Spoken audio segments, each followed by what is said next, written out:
If you're like me, from time to time you get the urge to just kick back and enjoy a good story, a crafted, well-delivered narrative as you go on a quest to do anything. The question at hand is, well, what can you expect from Elite Dangerous? Today I'll be recapping the past 5 to 6 years of events and unfolding of the story that had been taking place in the so-called evolving personal narrative and whatnot else. To help me do that, I've enlisted someone special, someone who probably is quite the opposite when it comes to story, narrative, and lore. The author of the few books set in Elite Universe, Drew Wagar. So I expect most folks know who I am, but just in case there are some people out there who don't, I've been a player of Elite since 1984 when the first game came out. Back then it was all wireframe graphics and tape cassettes, very retro. And when Elite Dangerous was kickstarted back in 2012-2013, I was able to grab one of the writers' packs and produced a novel called Elite Reclamation. That went on to be the most successful ED novel. It spawned a sequel based on player activities called Premonition,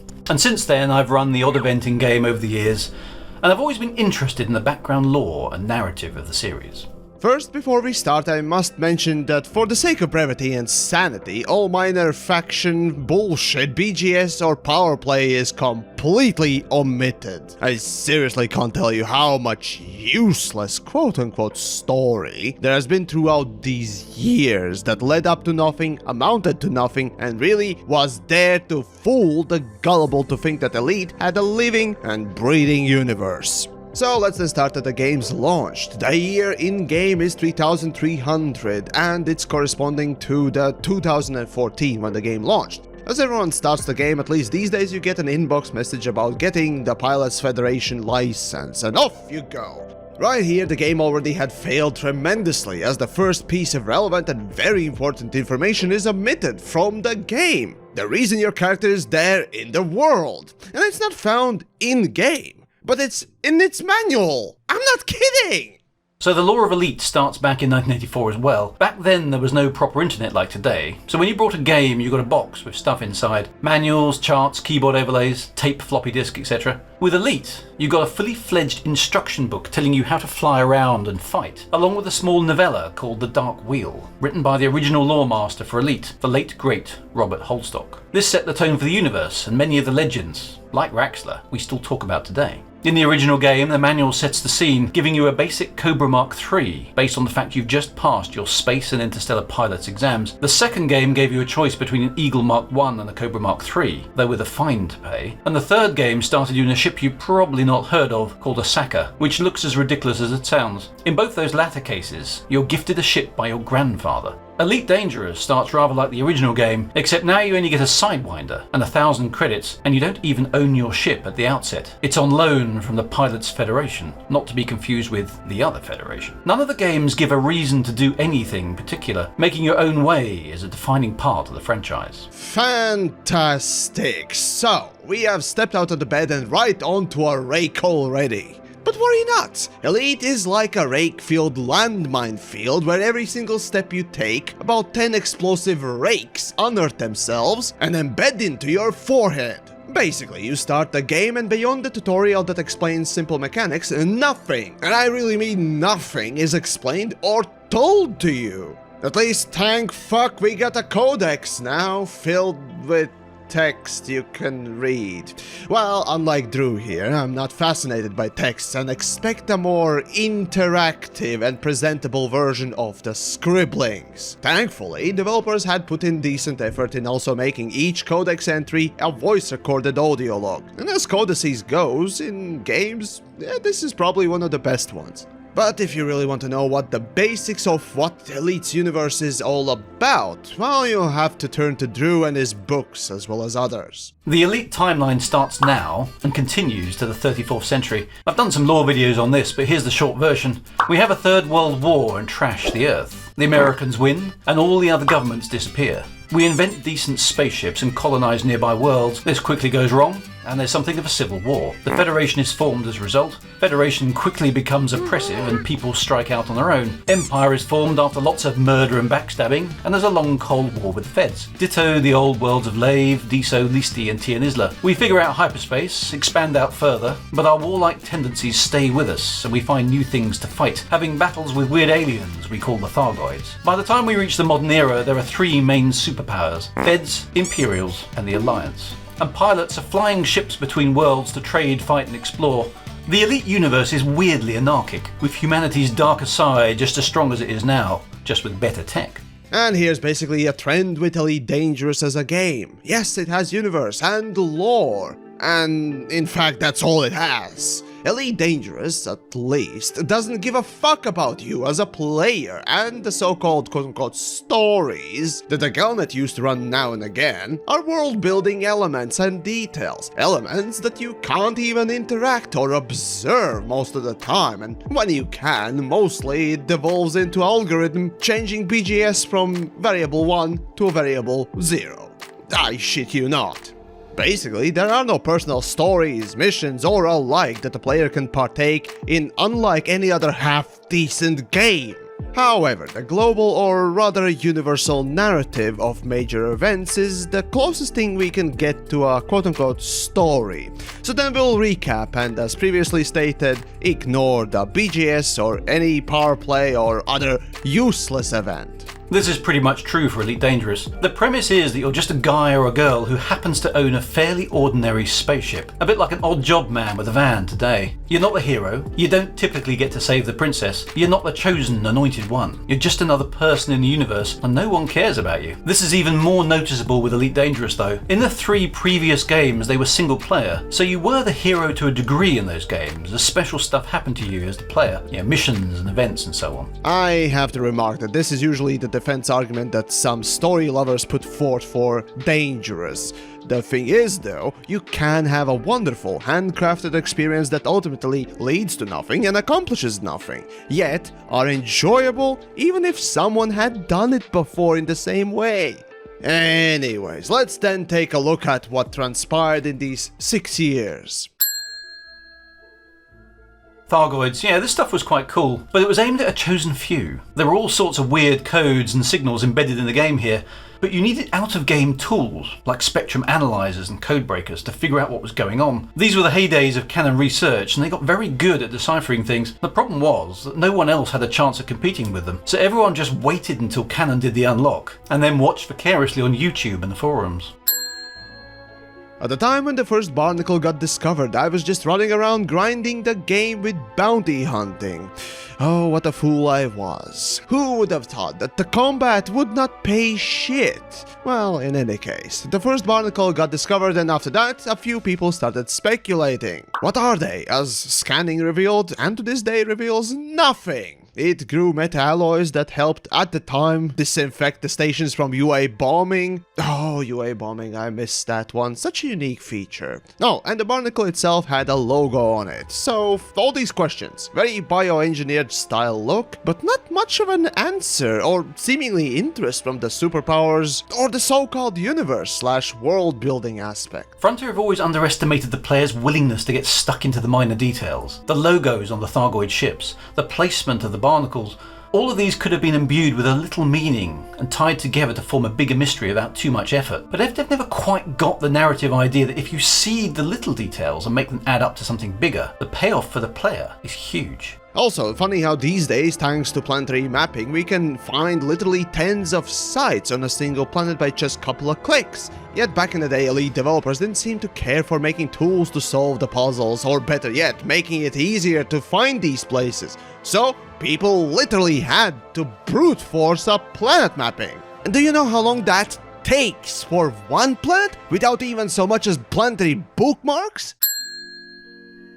After this, the first actual Thargoid crash site was found, where, you guessed it, a crashed version of a murder flower was found. This gave us a glimpse at what the Thargoid craft would look like, and later on, after the discovery of the third, the biggest crash site, it was clear that the humans had encountered these, but due to the quote-unquote conspiracy nature of the undertones of Elite's universal story, the so-called club was preventing these news from spreading in-game, and oh, those of you who think that the conspiracy shit is cool, you're wrong. Without the main story for which the conspiracy exists, it's stupid and horribly executed. But you know, that's just me.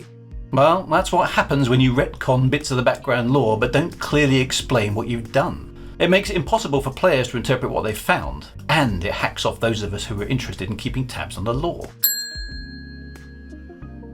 Horizon's Season Pass was in full swing. The planetary landings are here, the motivator for driving on planets, i.e. the material engineering grind, is also here. Now it's time for some story, right? As the pictures and trailers came out of the Guardian update, we witnessed some alien ruins. And to show that the community is more insane than anyone thought, someone using trailer and picture visible stars calculates where the first Guardian site resides and finds it in moments after the update comes out.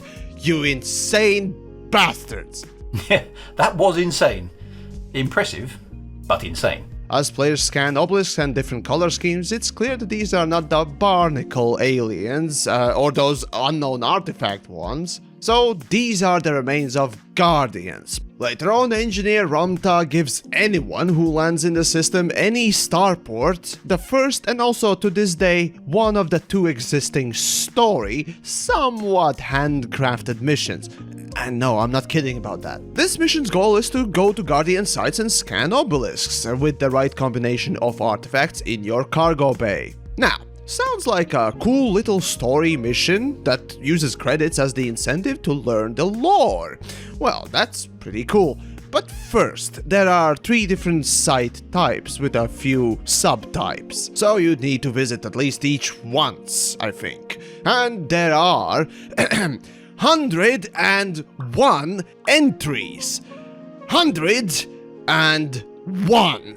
On top of that, at the time, the obelisks did not display the combinations that was needed. So you again had to brute force it like an idiot. And to even add more insult to injury, one of these entries was broke, so you would not be able to pick it up and finish the mission with a bonus that would double the reward. Also, after the initial first few players who completed the mission, developers reduced the bonus for finishing the mission to almost nothing. I asked about this in person to some of the developers, and their thinking process was oh, this was like a gold rush thing. We originally, after its completion, wanted to disable it altogether, but we opted to reduce the bonus instead. I honestly lack the English skills to express how retarded that idea was and still is. But what about the lore? Well, the info we got was actually pretty cool. Among the 101 entries, we got info on Guardian society, history, technology, language, and, oh my, biology. Oh yes, Guardian porn was a part of mission. Well, kind of. Ah, the first Thargoid encounter. I remember this one clearly because I've been told it was coming. I think it was a commander on the Xbox who first experienced it.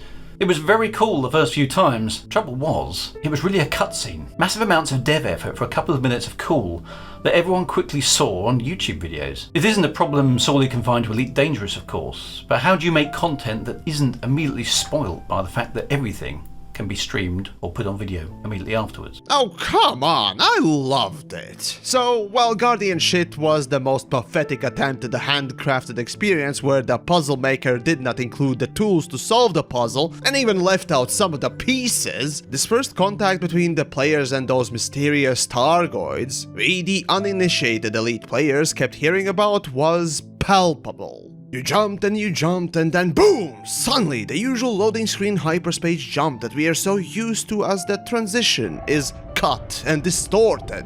Something we all thought that was so rigid as the brain of the Guardian mission makers was being distorted, and out comes this massive thing. For the first time I got goosebumps in Elite. For the first time I wanted to know anything and everything about Elite's lore, and I did not mind that it was scripted. Yet this did not last. Today this cutscene is no longer here, it's replaced by a facsimile, a lesser but more interactable version of the cutscene.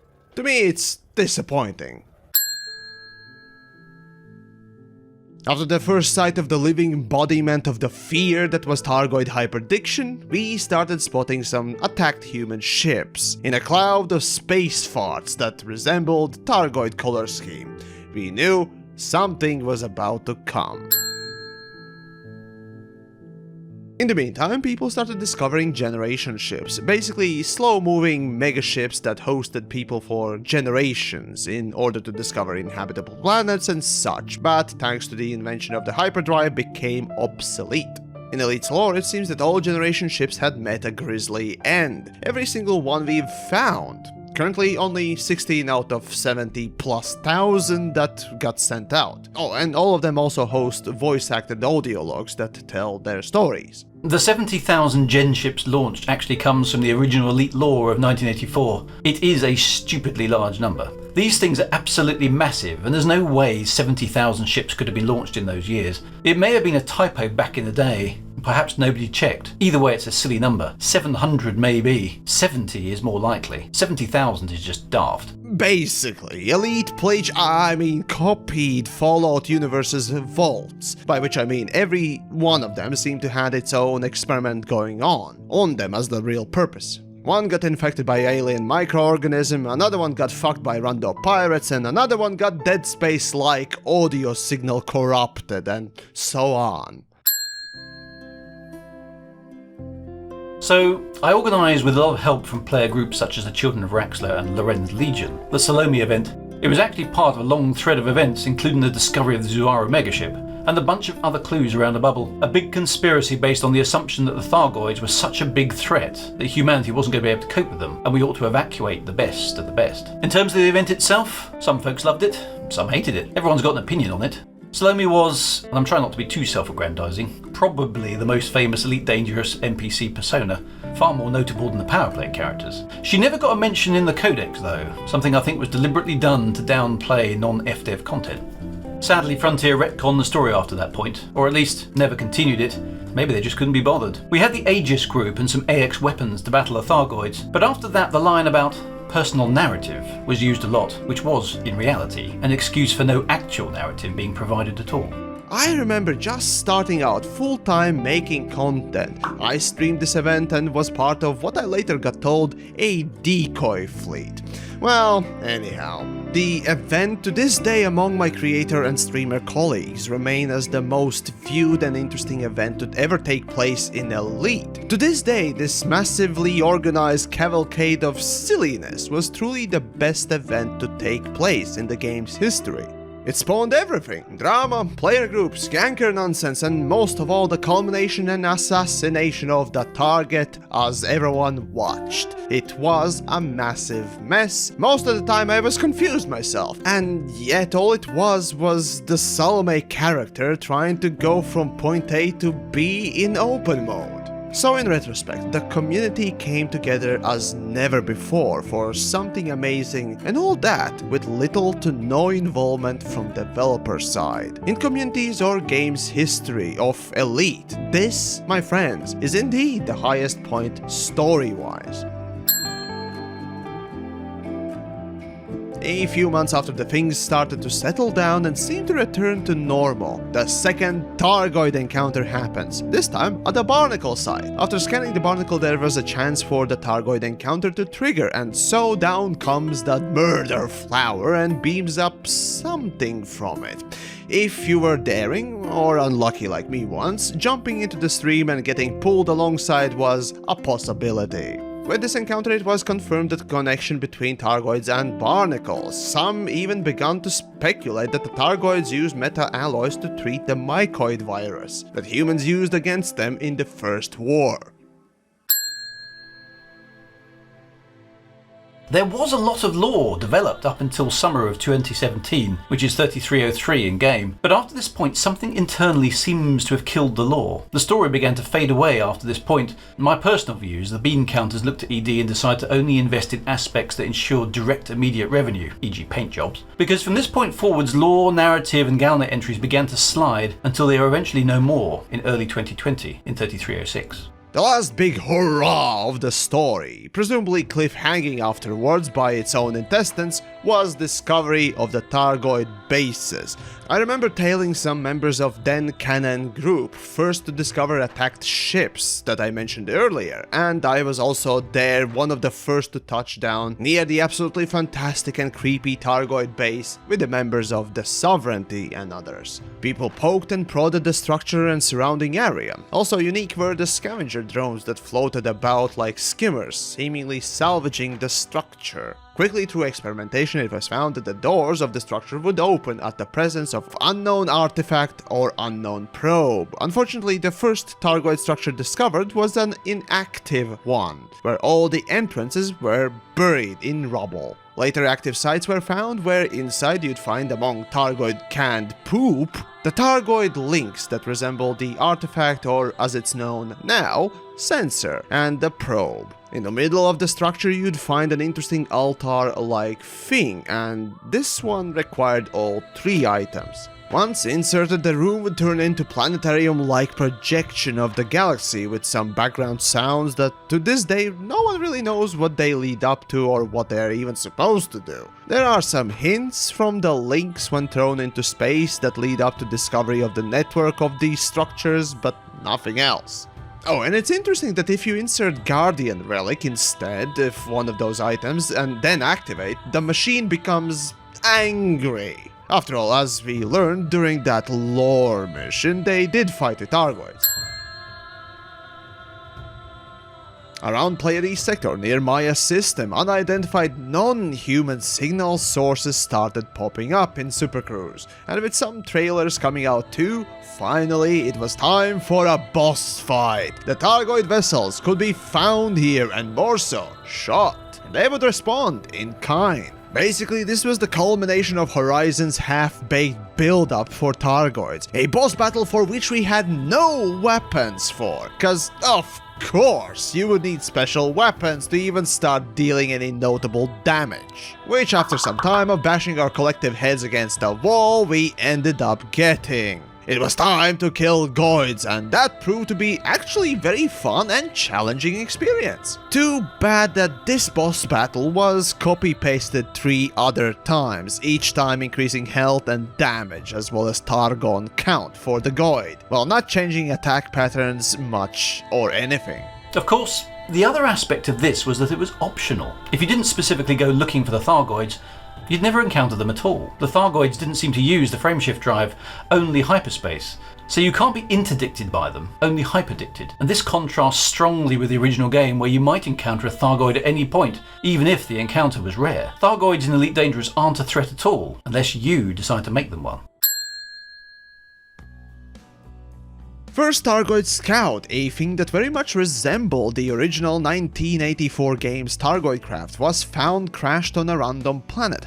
Now, some people in community speculate that these finds in the past were so obtusely hidden in the worst possible ways. The developers themselves had to reveal them under anonymity due to no one finding anything. But you know, that's just a theory. At this point, some players started finding old INRA bases, the old establishment that fought Thargoids and invented mycoid virus. 10 sites were found total. All had some audio logs detailing early Thargoid research and providing pretty cool lore. Too bad it was not handcrafted mission chain. It could have been a pretty cool thing. The character from second game, John Jemison, working with the INRA, delivered payload to Thargoid mothership and subsequently got killed by INRA or the club or whatever due to sabotage. See what I mean about this stupid conspiracy being idiotic? Oh, and it's only worth mentioning because it's literally the only place you need to go to get any and all data materials for engineering. This is a nod to the retconned lore of the previous games here. John Jemison was the supposed son of the commander Peter Jemison you played in the original Elite game of 1984, and he was the father of the commander you played in the second and third Elite games. Pre-retcon, John Jemison both defeated the Thargoids and made peace with them. Post-retcon, he was stitched up by INRA, having deployed the mycoid virus against the Thargoids. Did you think that Guardians are done? Nope! More grind with more personal narrative has arisen. With inclusion of tech brokers, i.e. more grinding, we got more Guardian stuff to enjoy. This time a new site with active autonomous drones was giving us a glimpse of what Guardian tech could have looked like. Then, about a half a year later, people started finding space satellites that unfolded with a beautiful light show, which again served the purpose of personal narrative. I mean, tech broker gameplay for unlocking first ever alien-human hybrid fighters, which besides looking amazing, were useless. I visited these and yes, they look amazing. The sound is incredible, but the experience is meaningless without that event having some significance, which unfortunately it just doesn't. In addition, we got similar mission like the previous one, but this time with less data entries and added audio logs, so that people who don't like reading, like me, could enjoy them too. Mission itself was given out by landing in Ramta's outpost, instead of the starport like the first mission. Oh, but the great storytelling would be nothing if not for another player-organized event, the Gnosis, and oh boy, where do I start? So, developers gave Canon Research their own megaship they could kind of pilot on weekly server maintenance. Basically, players would tell where they want the megaship to go next, and developers would teleport it there. So, it worked for a while, but the brilliant cheeky boffins over at Canon noticed that within the allowed jump range, the Gnosis could clear a distance between a normal space and sectors of space that developers had closed down with unknown permits for what they claim future development. Players trying to figure out ways to bypass the game cordons. Whatever next? Some speculate that Raxxla or Thargoid megaship resides in HIP 2246, which is similarly permit locked among few other singular systems. There's something to do with the Black Flight conspiracy bullshit, so I checked out immediately and stopped caring. However, Gnosis event was aimed at jumping between the normal space and Cone sector, that until the event was not permit locked, but would not be accessible by any other means except for a megaship like Gnosis due to the longer single jump capability. So, an area of space that no one has been to yet, completely pristine space that is smack dab near or in the middle of suspected Thargoid origins. That sounds fantastical. For me, this was more about finally seeing something behind the mysterious permit-locked systems that to this day have not been unlocked. Not a single one! And the cynical amongst us might say that's because FDev haven't bothered to put any content in those areas, despite that being the intention in the early days of the game's development. I guess we'll have to wait and see. Anyway, seemingly this fact didn't get noticed by the people who handled Gnosis jump requests, and plan was set. After me and other creators as well as the community started spreading the news that we'd be jumping onto this unique space, where no one has been before. Well, clearly even the higher-ups of the dev team started noticing, and I think it was a day or two before the scheduled jump, the whole Col 70 sector got permit locked, indicating what we all feared: this jump would not happen. Indeed, mere hours before servers would go down for maintenance, an article on Galnet popped up about the failure of the jump. Yet, I could still remember being there in the position for jump, still sitting, seeing the future. So we all witnessed time travel. I mean, idiotic handling of the great event. So here's when Frontier responded to a very visible effort by players to blaze their own trail. It had a lot of potential, but it was flawed in execution due to the outcome of the event being announced on Galnet prior to the actual in-game events taking place. Quite the project management failure there. The Gnosis was supposed to make a hyperspace jump to an unknown area, so it was loaded up with unarmed exploration vessels. What happened was that it ended up in a Thargoid war zone instead. Certainly a memorable event, though perhaps not for the reasons Frontier intended. Yet the stupidity did not end with a time travel hiccup. That, as you will learn, was just the tip. After servers back online, the megaship was shifted a few systems forward. After that, people reported that Thargoid Hydra, then a fresh addition and the strongest of all big goids, was spawned basically next to the megaship, destroying pretty much anyone who dared to undock in mere seconds. Considering that most people took their exploration ships with them, well, that was an unfair massacre to say the least. Ouch. I did intend to go with an exploration ship, but real life got in the way at the time. I think I dodged a bullet there. Players will always try to push the envelope in a game. A game like Elite Dangerous really encourages this. If you permit lock a sector, players are going to want to get into that area all the more. And if you allow for a way for that to happen, e.g. the Gnosis, then players are absolutely entitled to expect that something awesome lies in wait. Either Frontier underestimated players' resolve and cunning here, or they simply weren't paying attention. And to add an insult to the injury even more, because the Thargoids spawned so close to the megaship, if you were one of the people who took the anti-Thargoid fighting ships with you instead and thought, okay, this is what I prepared for. Well, tough luck, you fuck! Due to getting fines for shooting and defending the megaship within the no-fire zone, yes, they did not remove the no-fire zone from megaships, if you died, you got sent literally 1,000 light years away to the nearest prison ship. So, get fucked, loser! Oh, and even more on top, if accidentally you shot the megaship while defending it, guess what? You got bounty on you, and the megaship will try to kill you too! So get triple fucked! This is a bit of a common refrain with Elite Dangerous, unfortunately.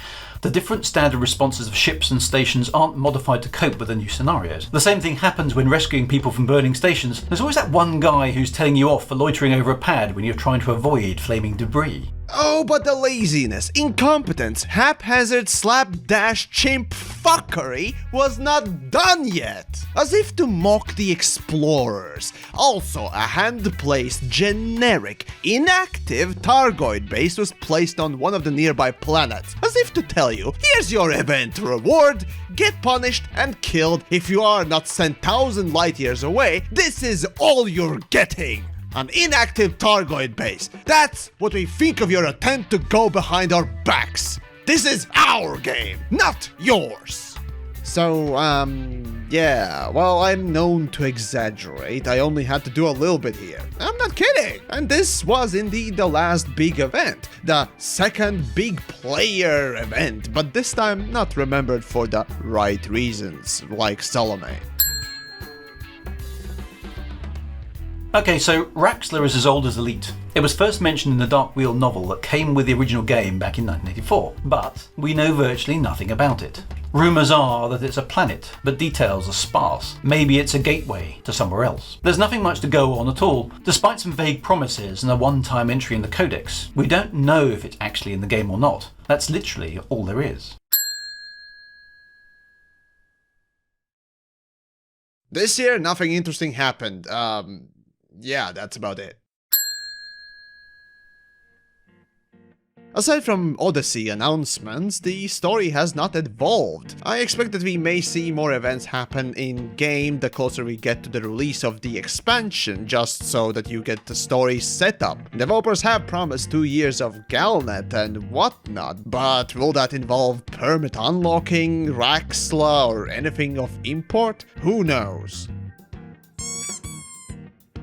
Basically, you can summarize Elite's story as the most grandest scale game world building exercise. You as the player don't get to experience any historical missions that would tell a story or explain lore. There's not even an introductory cutscene to set up the galaxy and the major details of it. The term that you can easily apply to Elite is tell, don't show, the antithesis of good lore, story, or narrative making. Well, Elite has a massive background of lore, events, peoples, powers, system, wars, history, and almost none of it's been used. Why Frontier haven't capitalised, and I mean that word in its literal sense, on this treasure trove has been the subject of much speculation by me and others over the last few years. I suspect they only see Elite Dangerous as a game, and then obviously a revenue stream. They are a business, so that's a fair call. And they seem to be doing really well as a company. However, Elite deserves better. It has a legacy more like a major film franchise, and deserved multiple in-game story arcs, side stories, wars, quests, historical missions, and just weird stuff happening in the depths of space. And at least now, it's been revealed that Galnet, CGs, and space shenanigans are coming back. We have an 18 to 24 month campaign being DM'd by a dedicated team inside Frontier who've apparently been working on this for the last couple of months or so. Did they notice the community initiatives like Turning the Wheel and the Law Tour? Well, maybe they did. People are being assassinated.